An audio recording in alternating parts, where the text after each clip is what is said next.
السلام عليكم. اليوم راح نتعلم كيفية عرض الأصدقاء في الفيسبوك. أولا نفتح صفحة الفيسبوك، هاي الصفحة، ثم نختار في البحث خان الشيخون.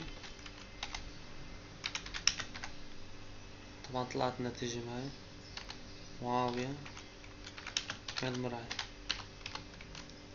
هذه هي النتيجة. نضغط عليها،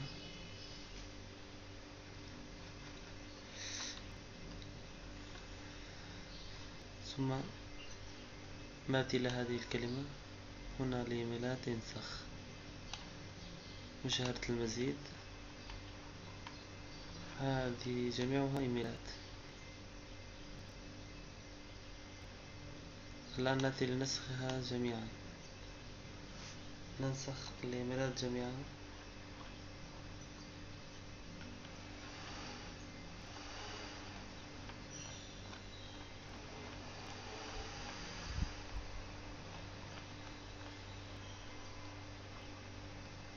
بعد أن قمنا بنسخ جميع الإيميلات، نضغط زر طلبات الصداقة، البحث عن الأصدقاء.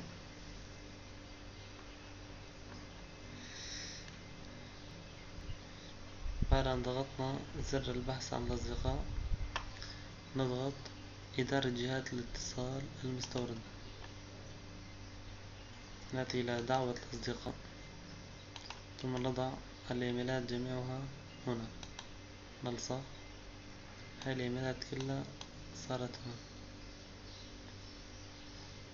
هلا نختار رسالة بالعربي أو بالإنجليزي كما نشاء. السلام عليكم، ممكن نكون هذه الرسالة مثلا، أو هي الرسالة تشاء. ثم نضغط دعوة الأصدقاء، فسنجد جميع الإيميلات أو عدد كبير منها أصبح صديق لديك. طبعا الإيميلات عددها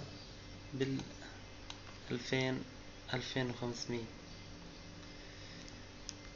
نضغط دعوة الأصدقاء، فنجد عدد كبير من الإيميلات قد أصبح صديقا لك.